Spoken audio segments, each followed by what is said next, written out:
दी banking guru YouTube channel में आपका स्वागत है।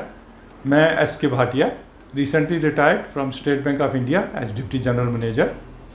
हमारे बैंकिंग गुरु चैनल का ऑब्जेक्टिव है कि फाइनेंशियल्स और बैंकिंग रिलेटेड मैटर्स पे हम बड़े ही सिंपल तरीके से आम जनता के लिए प्रोग्राम, छोटे छोटे प्रोग्राम बना के आपको बता सकें। आज का हमारा टॉपिक है सेटलमेंट ऑफ डिसीज्ड अकाउंट्स। मतलब कि अगर हमारे किसी की डेथ हो जाती है और उसमें जो अमाउंट पड़ा हुआ होता है, बैंकों में जो बैलेंस पड़े हुए होते हैं, हमें उसको सेटल कैसे करवाना है। देखा गया है कि हज़ारों करोड़ रुपया ऐसा ही पड़ा रह जाता है बैंकों के पास, जो कि लोग आगे नहीं आते हैं, या तो उन्हें मालूम नहीं होता, या अगर मालूम होता है तो उनको फॉर्मेलिटीज़ मालूम नहीं होती हैं कि हमने अपने इन अकाउंट्स को सेटल कैसे करवाना है, पैसा विड्रॉ कैसे करवाना है, या वो पैसा डिसीज्ड के अकाउंट से निकाल के अपने अकाउंट में कैसे करना है। रिज़र्व बैंक ऑफ इंडिया की गाइडलाइंस के हिसाब से अगर 10 साल तक किसी डिसीज्ड अकाउंट में या किसी और अकाउंट में 10 साल तक कोई ट्रांजैक्शन नहीं होती है या कोई पैसा विड्रॉ नहीं किया जाता है, तो वो सारा पैसा रिज़र्व बैंक ऑफ इंडिया को शिफ्ट हो जाता है, ट्रांसफ़र हो जाता है, और उसको फिर वापस लाने के लिए एडिशनल फॉर्मेलिटीज़ करनी पड़ती हैं। तो आज हम ये डिस्कस करेंगे कि अगर कोई ऐसा पैसा पड़ा हुआ है, कोई हमारे मदर, कोई फादर या किसी और का, जो पैसा हम चाहते हैं कि हमारे नाम हो जाए, तो उसके लिए हमें क्या करना चाहिए। सबसे पहले हम सिनारियो लेते हैं, छोटा मोटा अकाउंट सेविंग बैंक में पड़ा हुआ है, छोटा मोटा TDR पड़ा हुआ है, तो हम क्या क्या फॉर्मेलिटीज़ हमें करके हम वो पैसा ले सकते हैं। 3 तरह की चीज़ें हमें चाहिए। सबसे पहला तो हम ये देख सकते हैं बैंक से पूछ के कि क्या डिसीज़ में, जिसकी डेथ हो चुकी है, उसने अपने अकाउंट में नॉमिनेशन किया हुआ था या नहीं नॉमिनेशन किया हुआ था।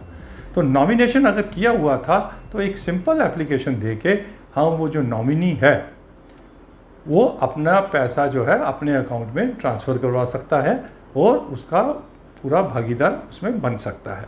लेकिन एक लीगल लॉ के हिसाब से नॉमिनेशन जो है वो एक ओनर नहीं होता है उस प्रॉपर्टी का, उस बैलेंस का, सिर्फ वो केयर टेकर होता है उस बैलेंस का, FD का या सेविंग बैंक में जो बैलेंस पड़ा हुआ है। जो एक्चुअल लीगल हियर्स हैं वो कभी भी जो पैसा नॉमिनी ने अपने अकाउंट करवाया है डिसीज्ड के अकाउंट से, उसके ऊपर वो क्लेम कर सकते हैं। नॉमिनी को हमेशा ये ध्यान में रखना चाहिए। अब अगर नॉमिनेशन नहीं है अकाउंट में, तो हमें जो चीज़ें लानी हैं, जो बैंक मांगते हैं, हम उसको देखते हैं। सबसे पहले तो हमें लीगल हेयर्स का एक सर्टिफिकेट चाहिए कि अगर किसी की डेथ हो गई, उसके लीगल हेयर्स कौन कौन हैं। या तो तहसीलदार या कोई और कॉम्पिटेंट अथॉरिटी एक लीगल हेयर्स का सर्टिफिकेट इशू करती है कि अगर किसी बुज़ुर्ग की डेथ हो गई तो उसके लीगल हेयर्स कौन हैं, कितने बच्चे हैं, और उन बच्चों का नाम, पूरी डिटेल आ जाती है।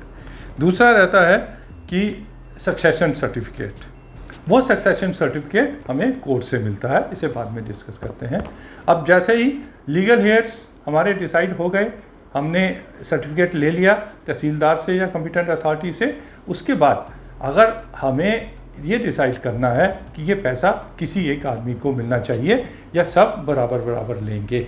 अगर हम ये डिसाइड कर लेते हैं कि किसी एक लीगल हेयर को ये पैसा मिलेगा, तो एक लेटर ऑफ डिस्क्लेमर बाकी लीगल हेयर्स से, 2 बहन 2 भाई हैं और एक भाई के पैसा मिलना चाहिए, तो बाकी तीनों उसके नाम पे अपना लेटर ऑफ डिस्क्लेमर जिसे कहते हैं वो दे देंगे। लेटर ऑफ डिस्क्लेमर के बेस के ऊपर सर्टिफिकेट, जो लीगल हेयर्स का सर्टिफिकेट है उसके बेस के ऊपर, और एक डेथ सर्टिफिकेट के बेस के ऊपर बैंक वो पैसा, जो एक सिंगल लीगल हेयर जो एक्चुअली जिसके अकाउंट में पैसा ट्रांसफ़र होना है, बैंक उसको ट्रांसफ़र कर देता है। अब दिक्कत इसमें कई बार ये आती है कि डिफरेंट बहन भाई जो लीगल हेयर्स हैं, या तो इंडिया में ही डिफरेंट सिटीज़ में बैठे होते हैं, या इवन इंडिया से बाहर भी होते हैं। तो उसके लिए हमें क्या करना चाहिए कि बैंक की ब्रांच से एक पूरा सेट डिसीज्ड अकाउंट्स को सेटल करने के लिए जो पूरा सेट ऑफ डॉक्यूमेंट्स रहता है वो लेके हमें जहाँ जहाँ हमारे रिलेटिव्स हैं, लीगल हेयर्स हैं, वहाँ भेज देना है एक एक करके। वहाँ के बैंक की किसी भी ब्रांच में जाके उन डॉक्यूमेंट्स के ऊपर आपके legal hairs bank branch manager की प्रेजेंस में साइन कर देते हैं। वो आपको वापस भेज देंगे और उसको आप जहाँ बैठे हैं, जहाँ पर अकाउंट है, वहाँ पर आप उस बैंक की ब्रांच में जाके वो सेट ऑफ डॉक्यूमेंट्स दे देंगे, तो आपके अकाउंट में पैसे वो ट्रांसफ़र कर देंगे।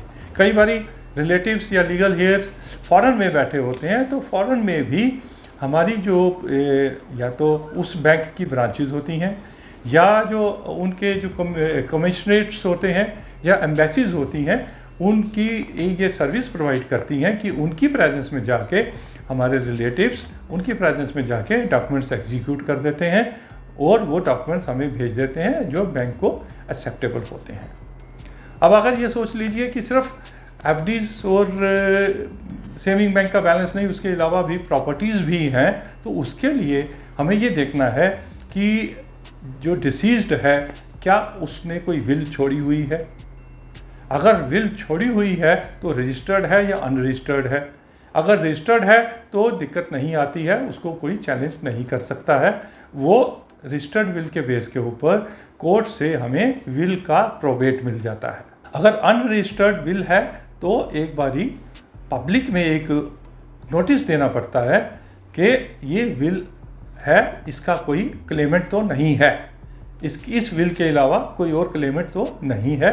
तो उसके बेस के ऊपर कोर्ट जो है उस विल को एक्सेप्ट करके एक प्रोबेट में कन्वर्ट कर देता है और based on that probate bank आपके डिसीज के जो बैलेंसेस पड़े हुए होते हैं उस विल के हिसाब से, उस प्रोबेट के हिसाब से वो लीगल हेयर्स के नाम पे या विल में जिसका नाम होगा उसको पैसे वो ट्रांसफ़र कर देते हैं। अगर प्रॉपर्टीज़ ज़्यादा हैं, विल भी नहीं है, तो हमें कोर्ट को अप्रोच करना पड़ता है। कोर्ट लीगल हेयर्स का तहसीलदार के बेस के ऊपर जो लीगल हेयर्स का सर्टिफिकेट रहता है, कोर्ट एक अपना डिसीजन देता है, एक जिसे हम सक्सेशन सर्टिफिकेट कहते हैं। थोड़ा लंबा प्रोसेस रहता है, एडवोकेट्स को इन्वॉल्व करना पड़ता है, लेकिन हमें सक्सेशन सर्टिफिकेट मिल जाता है जो अप्लाई करता है डिसीज्ड की सभी प्रॉपर्टीज़ को। हिंदू लॉ के हिसाब से हमें ये समझना पड़ेगा कि जो क्लास 1 लीगल हेयर्स हैं वही उसके डिसीज्ड के लीगल हेयर्स होते हैं। एक चीज़ और ध्यान में रखने की ज़रूरत है, कई बारी हम एक गलती कर बैठते हैं कि जैसे ही हमारे घर में किसी रिलेटिव, किसी बुज़ुर्ग की डेथ होती है, तो हम उसका एटीएम कार्ड या उसका इंटरनेट बैंकिंग का पिन इस्तेमाल करके, क्योंकि कई बार हम ही उसका वो यूज़ कर रहे होते हैं, हम उनके पैसे ट्रांसफ़र अपने अकाउंट में करने की कोशिश करते हैं या एटीएम से विड्रॉ करने की कोशिश करते हैं, जो एक लीगल प्रोसेस नहीं है। अगर हमने किसी अकाउंट से कुछ पैसे विड्रॉ कर लिए एटीएम के ज़रिए किसी डिसीज्ड अकाउंट से, उसके बाद अगर हम बैंक को अप्रोच करते हैं कि ये बाकी जो बैलेंस है ये हमें लीगल हेयर्स को दे दिया जाए, तो बैंक डेथ सर्टिफिकेट की डेट के हिसाब से ये देख लेगा कि डेथ होने के बाद अगर इस अकाउंट में कोई ट्रांजैक्शन हुई है तो बैंक उसके ऊपर एक हैवी ऑब्जेक्शन क्रिएट कर सकता है। हमें ये ध्यान रखना है कि डेथ होने के बाद उनका कोई भी एटीएम कार्ड, उनका कोई भी इंटरनेट बैंकिंग हमें यूज़ नहीं करना चाहिए। Thank you very much for watching this video. अगर आपको ये वीडियो अच्छा लगा तो हमारे इस चैनल को सब्सक्राइब कीजिए और अपनी फीडबैक भी हमें दीजिए अपने कमेंट्स के ज़रिए, ताकि हम फ्यूचर में अच्छे प्रोग्राम आपको दे सकें। और हमें यह भी बताइए कि किन टॉपिक्स के ऊपर आप ऐसे वीडियोस देखना चाहते हैं।